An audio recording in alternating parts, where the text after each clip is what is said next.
Hello, good morning, or whatever time you are. I'm David Butler. I'm Emily Freeman. This is Don't Miss This. We're so glad y'all are here.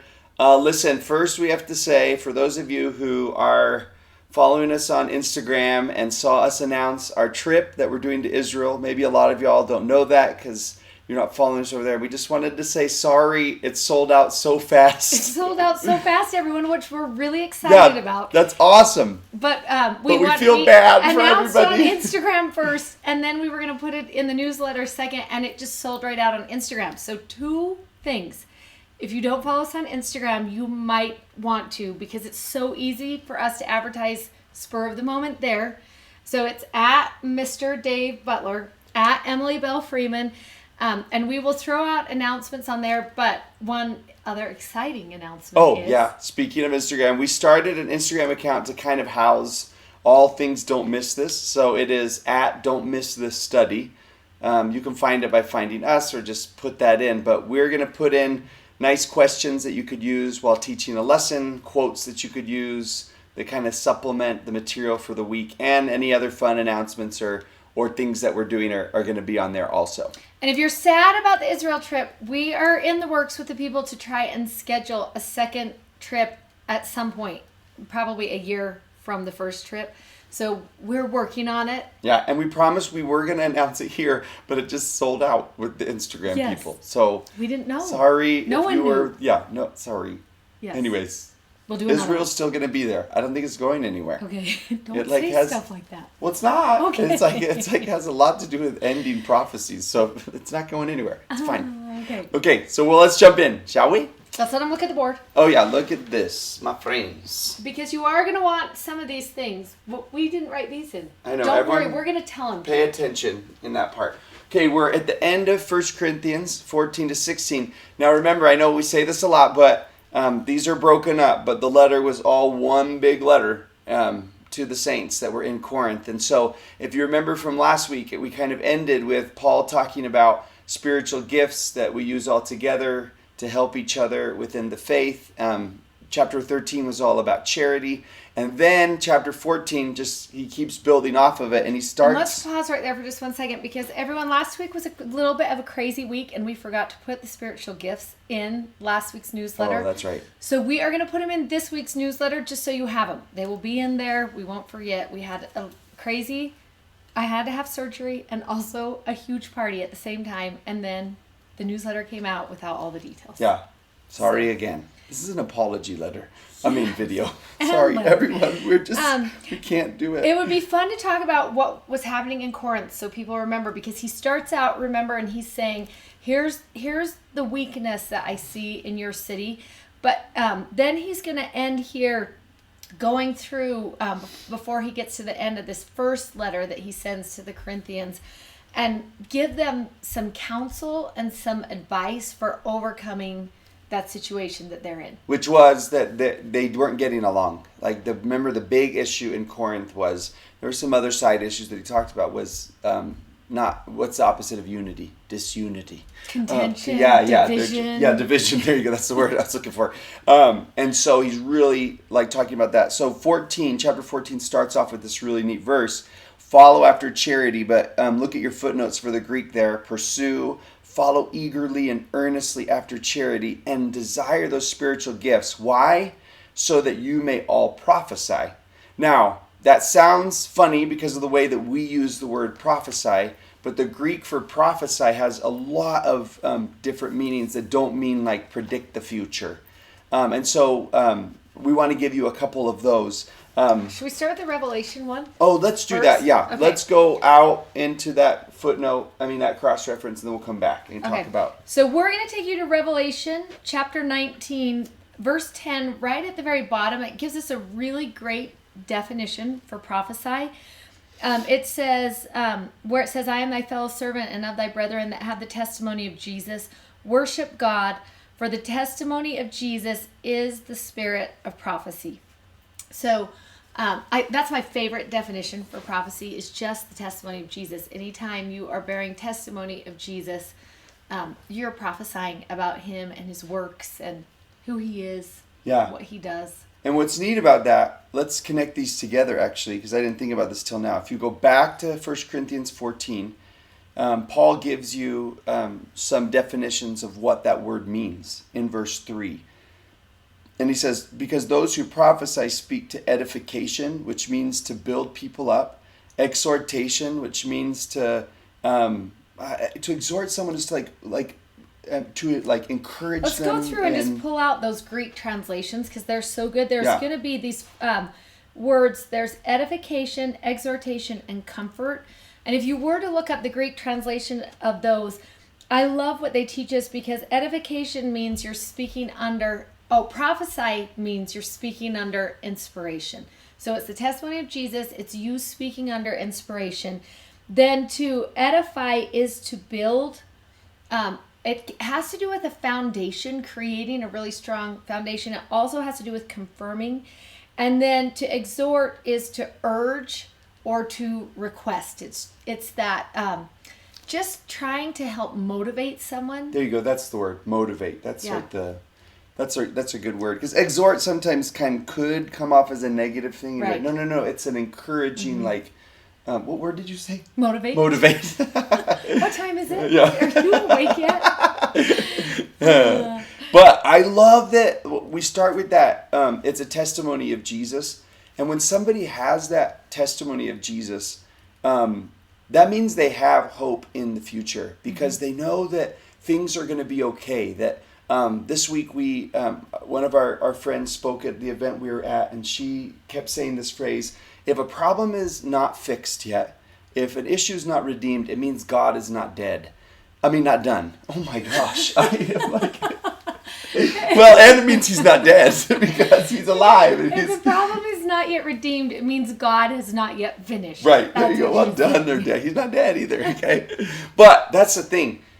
You can be encouraging and you can motivate people and you can give them hope because of your testimony in him. I remember serving as a bishop. I was called as a young bishop when I was 12.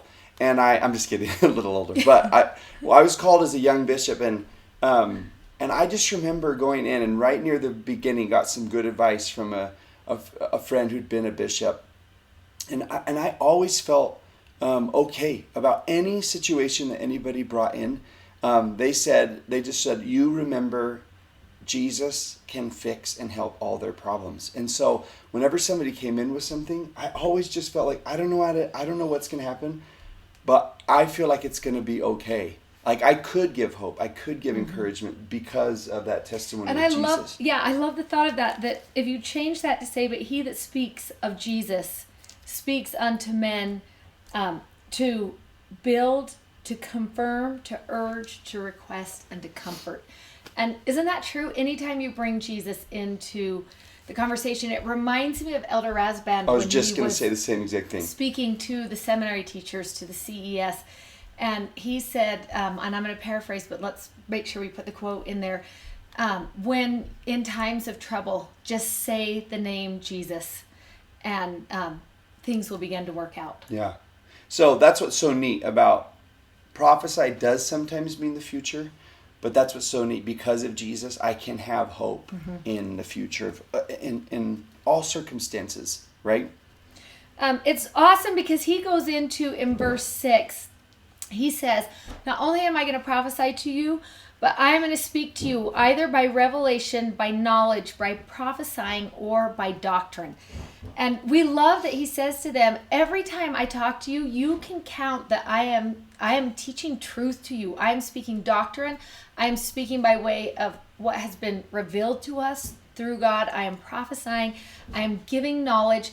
And then he goes down and tells you, let me tell you what the opposite of that would look like, just so you know. This is what I promised to give you. Let me tell you the opposite of that. And the visual of this is so good. He says in verse 8, for if the trumpet gives an uncertain sound, who shall prepare himself to the battle? Except, and then he says, so likewise, except ye utter words easy to be understood, how will anyone know what you are speaking? And then in verse 10 he says, there are, it may be, so many kinds of voices in the world, and none of them is without significance. And when I read that, I was like, oh, that is so true of our world today.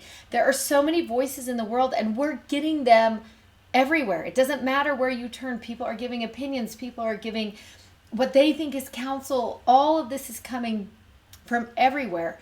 And I love this thought that he says, test it out and see. Are the people speaking to you revelation, the testimony of Jesus, knowledge? Are they giving you sound doctrine? Because if not, then the trumpet is uncertain. And how do we know how to prepare our homes and our families? Yeah, and I was going to say, just with the start of school, I just, that verse has been a little bit more significant to me, because I think, when I send my kids off to school, like, what voices are they hearing? And I'm not talking about, like, specific teachers or anything like that. I'm just like, what's the drumbeat of society right now? Yes. And there's a lot of voices that even are speaking things that are discouraging, and like, you're not good enough, and there is no hope, and all of those things. And I love that Paul's saying, like, we've got to have a certain voice about these things that are most important when they come home. Because trumpets are usually for battle, right? Mm-hmm. And that's what we're engaged in, is a battle. It made me so grateful for a prophet, and particularly the prophet we have right now leading the church, who is giving us that call, right? The call to prepare and to gather and all of those things that we need to be doing. And we've talked a lot about President Nelson as we were putting this lesson together, particularly because of two things. First of all, where Paul talks about we need to learn how to speak the doctrine. And we have a prophet who has encouraged us to do that very thing. But also and remember, a synonym for doctrine is just truth, yes, right? Sometimes the word doctrine is like such a, I don't know if I'm doctrinally right. It's like, no. Speak truth. And that's what that means. It's interesting because it feels like there might be a conflicting message right here in 1 Corinthians 14, and we don't want to shy away from this message. We want to come at it head on, so we want to talk about this for a minute. In 1 Corinthians 14, 34 and 35, there are two verses there that say, let your women keep silence in the churches, for it is not permitted unto them to speak, but they are commanded to be under obedience, as also saith the law. And if they will learn anything, let them ask their husbands at home, for it is a shame for women to speak in the church. And when we read this, we're like, wait a minute, what is happening here? I love that. I've never seen this before. Look at verse 36. I was like, what? What? Like, that should be your reaction. It is so funny. Come Follow Me in the manual is going to talk about this a little bit, so we want you to go there for sure and just look and research that. But also, we want to teach you a study tip that will help in situations like this. And first, before you give the tip, like, if you were to look inside a study Bible or something like that and see what some of the biblical scholars have said, they would say 34 and 35, like, historically were at the end of the manuscripts, the ancient manuscripts. So that's why a lot of them I think that got added in culturally later on. Somebody put that in, and then it gets snuck in over time. But if you don't have access to, like, study Bible or biblical scholarship, here's an awesome tip. So here is the tip that you want to follow. If you ever come across something where you're like, this doesn't make sense to me. The first thing that you want to do is go back into the writings of that person and see, do they have anything that would suggest that is a truth that they have taught before? When you go into Paul, it's interesting because Paul is going to actually go through and teach you about the women in the church who were actually in leadership positions and bringing people in. Within these chapters, you have Lydia, who taught and brought her entire household into the church. You have Phoebe, who they write in letters to each other to say, make sure you are using this woman. She is a great help to the cause Priscilla, of Christ. Who seemed to be like a companion in preaching and missionary work with him. And then we've got Tabitha, who some people call Dorcas, who Paul raises from the dead. So the fact that those women were in such high leadership roles and teaching within the church suggests this is not quite right. So your first tip is to look at what else is that person teaching. Or, and I don't know if you're going to say this, but even if it's not necessarily that person. Yep. Second Oh, tip. okay. Were you going to do that? Okay. Go into that same testament of Scripture. So you would go into the New Testament itself, not just Paul's writing, but what do we learn from the New Testament itself that would suggest something different than that? So everything that we've studied through the life of Christ, and Mary Magdalene, the woman at the well. Yep, all of those women, Mary, you start seeing right. There are women who are doing things within the church. The Testament would be the next thing that you go to. Then you would go to all book of Scripture to see how does all of Scripture come back. What does it teach us about those two verses? And last, as Latter-day Saints, we have a fourth resource that we can go to, which would be modern day prophets and apostles, and what are they teaching on the subject. You want to use all of those things in order to understand what is not understandable from one or two verses. So we've given you what else Paul said. We've talked a little bit about what Jesus said throughout the New Testament. We want to go to our modern day prophet, President Nelson. This is a talk that he gave. Let's see. I've got it. I wrote it down. It's a plea to my sisters. It was a talk he gave before he was the president of the church. And we want you to just listen to some of this language as he talks about women in the church. He says, today, let me add that we need women who know how to make important things happen by their faith and who are courageous defenders of morality and families in a sin-sick world. We need women who are devoted to shepherding God's children along the covenant path toward exaltation. Women who know how to receive personal revelation, who understand the power and peace of the temple endowment. Women who know how to call upon the powers of heaven to protect and strengthen children and families. Women who teach fearlessly. And I love that last line, because then we have a prophet who has invited us into a situation where we are teaching in the home. It's home-centered teaching now. And the moms are so involved in that. And then it's church supported. So if you ever wonder how important your voice is, just right there, we realize we have a prophet who wants the women teaching in their home. He says, sisters, do you realize the breadth and scope of your influence when you speak those things that come to your heart and mind as directed by the Spirit? And then he says, attacks against the church, its doctrine, and our way of life are going to increase. Because of this, and this is probably my favorite quote from the entire talk, we need women who have a bedrock understanding of the doctrine of Christ and who will use that understanding to teach and help raise a sin-resistant generation. We need women who can detect deception in all of its forms. We need women who know how to access the power that God makes available to covenant keepers and who express their beliefs with confidence and with charity. We need women who have the courage and the vision of our Mother Eve. And if you have any question about what our prophet thinks about the women of the church, that talk is a great place to start. Because this is a prophet who is saying, we need your voices, we need your leadership, we need your counsel, we need your teaching in the home. This is a prophet who is calling women to a great position within the church of teaching. I had the opportunity to speak to a friend who is Christian last week, who does not know a lot about our church.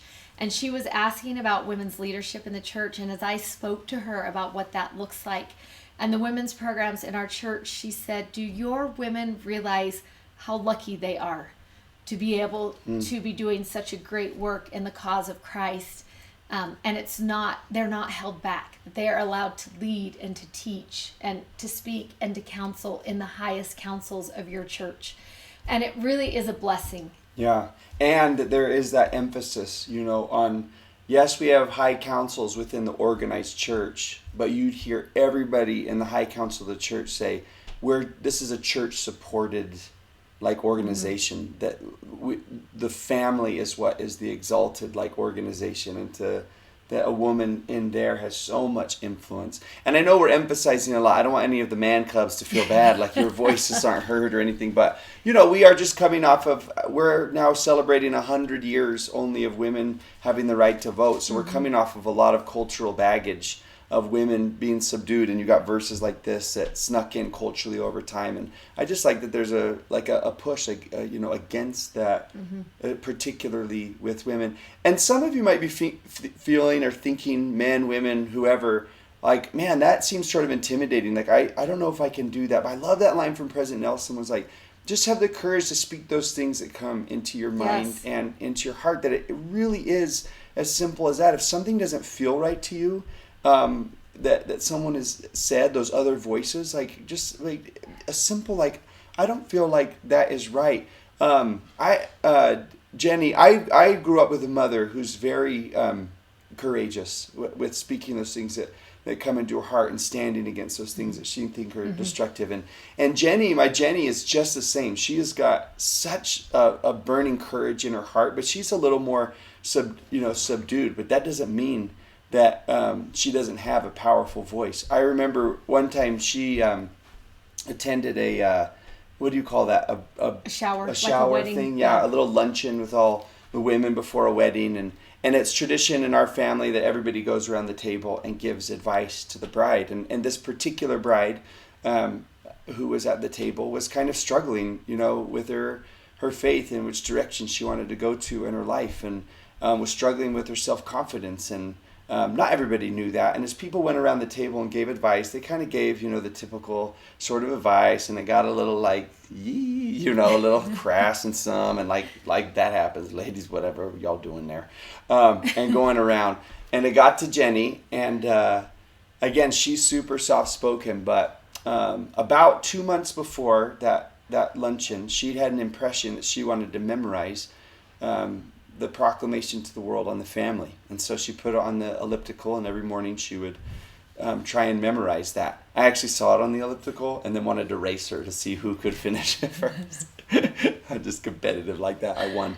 But she not win. So she had that prompting, and so she followed through and didn't know why, and memorized it. And as she sat in that wedding luncheon, when it got to her turn, she stood up. My mom's the one who told me the story. Stood up and said, the best advice I could give you is not mine, but it's advice that's been a powerful benefit and blessing in our home.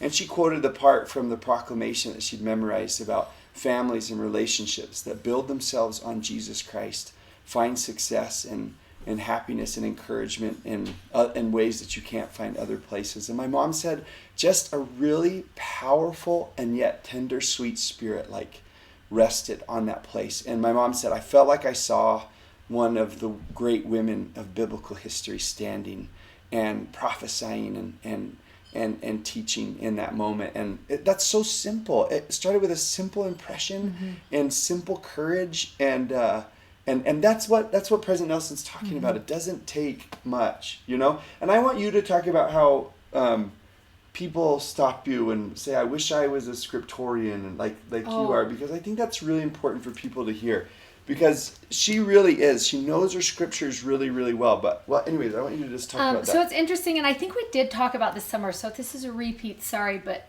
people all the time, often I will get introduced before I speak as a scriptorian, which makes me have a little giggle every time, because I did not my new favorite word, by the way, to school in religion. I didn't. I haven't taken probably any more classes than any of you have taken.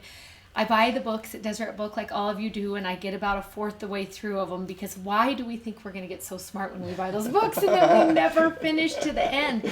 But my knowledge has come in a way that is really simple.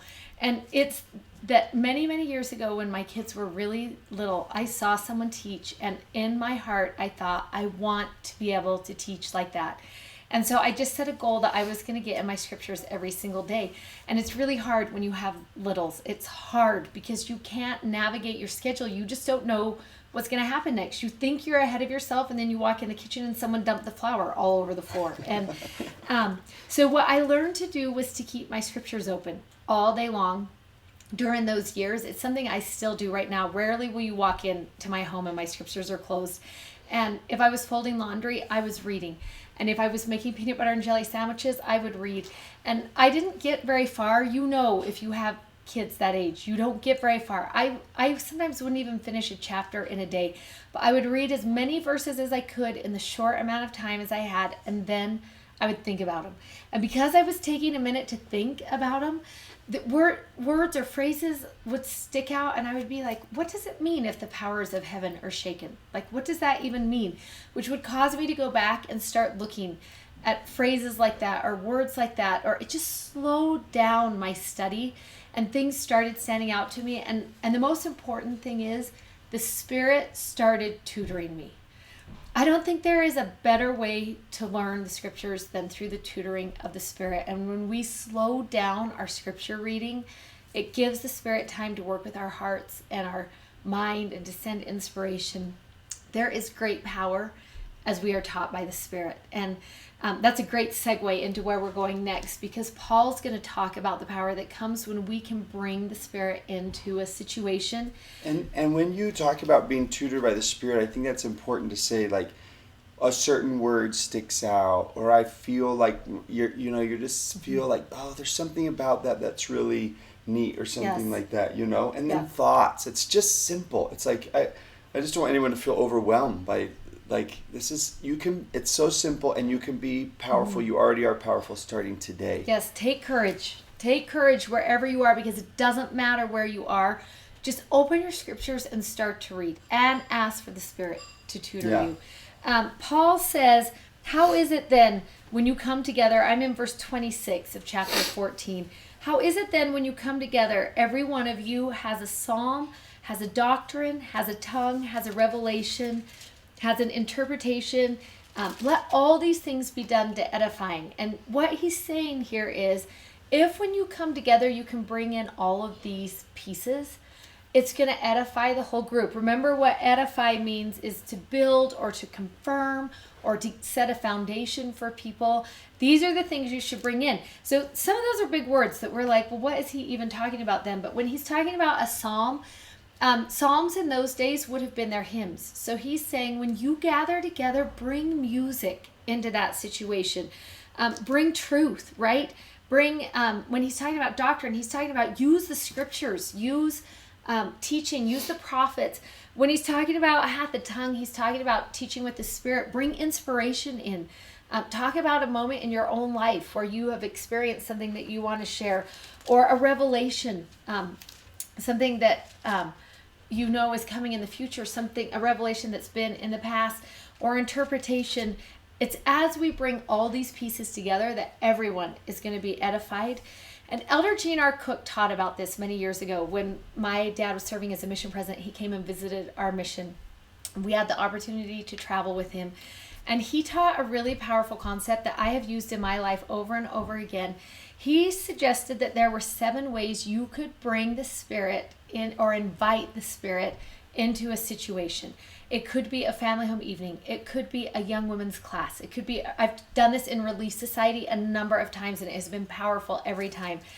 We witness this in our sacrament meetings also. It's a pattern that we see in our sacrament meetings.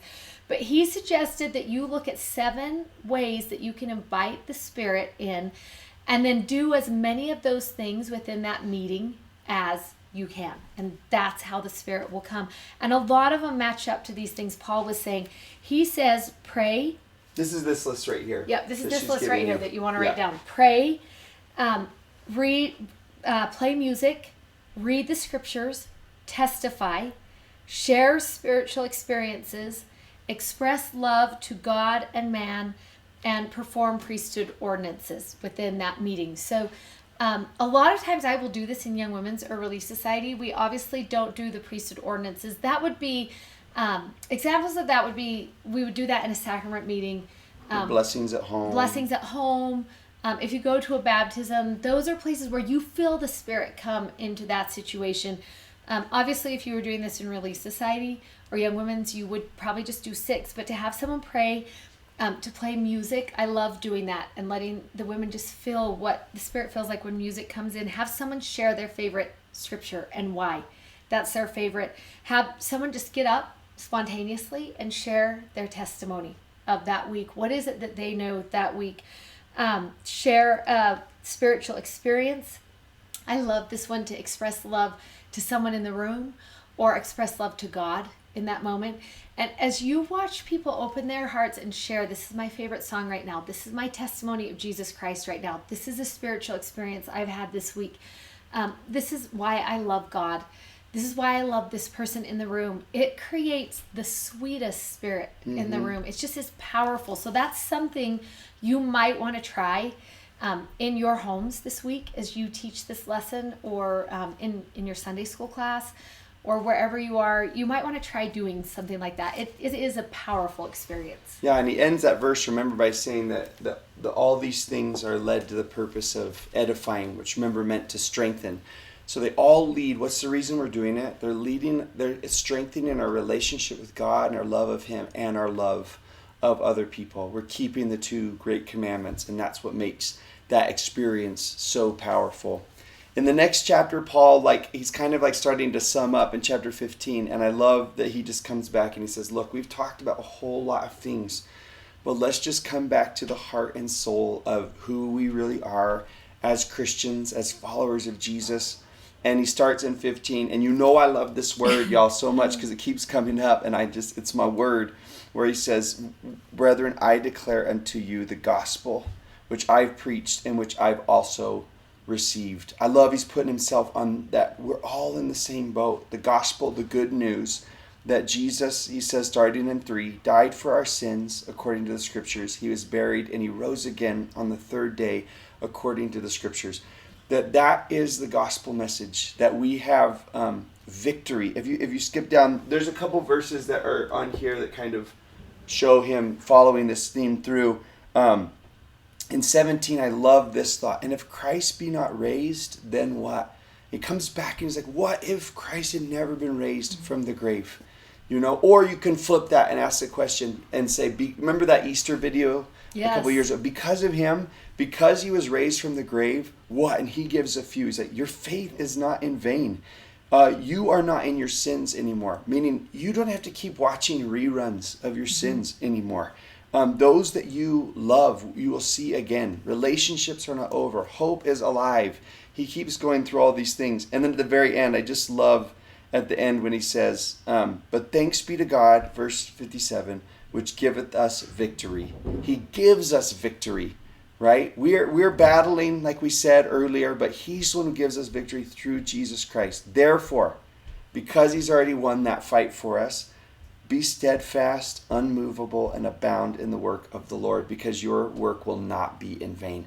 Whatever efforts you put forward, it won't be wasted, because he's already given us that victory. So that is the order, right? Is that celebrate that he's given us that victory, and now you can move forward and work on relationship, work on unity, work on your courage, work on, your building up of people. And none of it's wasted. This square right here where you get to go through and think about all those things. And just right, if Christ had not risen, we want you to think about what has come into your life because he has. What are the blessings? Maybe you'll sit with your family and go through and talk about each of those things. Paul goes on down from right here, and we love this part. He says, this is the gospel which I share, that Jesus died and that he was raised on the third day. And then in chapter 15 still, it says, and after that he was seen by Cephas, then of the 12. This is the beginning, verse 5. And after that he was seen of about 500 brethren at once. And after that he was seen of James, who was also then of the apostles. And then this is my favorite part. He says, and last of all, he was seen of me. Now, let's talk about why this was important. As he's listing out these people who Christ came to, who he visited, these are powerful men in the church. These are apostles. These are men who had gathered together, who knew who Jesus was. They're men who you're like, well, of course they saw Jesus. But your favorite part is when Paul says, and last of all, he was seen of me. And it's important to remember, Paul actually saw Jesus. He didn't see Jesus when he was alive. But Paul saw Jesus on the road to Damascus. And when Paul saw Jesus, we want you to remember what Paul was doing. Because he was not an apostle. He wasn't gathered with 500 men who knew who he was. He held a letter in hand threatening slaughter upon the saints of the church, that he could persecute them, that he could bring them to Jerusalem bound. and he saw Jesus. And right off the bat, Paul is saying there is no one who doesn't qualify for a visit from Jesus Christ. That is what he's telling you. And I want you to read through and just see what he says here, because he says, last of all, he was seen of me. And then he says this, I am the least of the apostles. I'm not even fit to be called an apostle because I persecuted the church of God. But by the grace of God, I am what I am. And his grace, which was bestowed upon me, was not in vain. But I labored more abundantly than they all, yet not I, but the grace of God, which was in me. Every time I read this, I am reminded of a very powerful moment in our own life. We've shared a little bit of this story with you on Don't Miss This. But we have a boy who moved into our home when he was 18 years old. It is a boy who had struggled with the law, with addiction, with anger, with a lot of problems in his growing up years. And there was a day when he stood on the curb with nowhere to go, and Greg happened to be driving by, and he picked him up and called me and asked what he should do, and I knelt down and prayed, and the Spirit said, bring him home, and I did. I called Greg back and said, bring him home, and he moved in our house under a really strict set of rules. And if you want to know more about that whole story, you can look up Utah's Blind Side on YouTube. We should just link it. And we'll link it for you. We'll put that on there so you can hear the whole story. But what happened is, the reason why it's called Utah's Blind Side is it is a lot like the Blind Side movie, if you have seen it, a lot like that. It is his favorite movie, and he used to watch it every single week. And what happened is she's Sandra Bullock. I'm not, but I wish I was. I love Sandra Bullock. He moved in, and we just started this process of change. We watched this change happen. We watched God remold his life, and it started with him going to church on a regular basis, and then he started paying his tithing, and then he decided maybe he was going to go on a mission, and he read the Book of Mormon, which is the only book he has ever read in his entire life, all the way from start to finish. And he started saying his prayers out loud at night, and you just watched this process happen. And before you knew it, he was down at Snow College, and he had learned how to study because he went on a mission, and so he could focus in ways he never had before. And then he went up to Utah and played at Utah. And I'll never forget receiving a phone call in about February of 2017 from the president of the NFL, who I can't remember his name, and but he called and said, we would like to invite you and your husband out to the first round of the NFL draft in Philadelphia. They thought Garrett would go first round. And I can remember thinking, who would have ever thought something like this would happen? And we got all packed up, and we got out there for the draft. And you go the week before, and Garrett had done really good in all the combine, which is athletically, they watch you, and he had performed really well, which is why they thought he would go first round. But he had not done as well on the test that you have to take called the Wonderlic. And so the night before the draft, his agent came up and said, because of his score that just got released, I don't know if he's going to go first round or not. So you need to decide what you want to do. And we debated, do we even go to the first round of the draft? And we finally decided there were only 23 boys who had been invited, and we were going to go no matter what happened. And we got in that room, and Garrett had been to the temple before as we had gone through this whole process. And the prompting that had come to him was just to act in faith. That's what he was supposed to do. And that became our motto. It was constant throughout that week. The hotel the NFL had picked to stay in was right across the street from the Philadelphia temple, and we walked to it every morning. And we just kept saying, act in faith, act in faith. Well, we got there that night, and I don't know if any of you have ever been to the NFL draft, the first round before, but it is the most anxiety I have ever had in my life. Well, some of my have, we don't know. I've never had more anxiety in my life as I did in that room. You can feel it.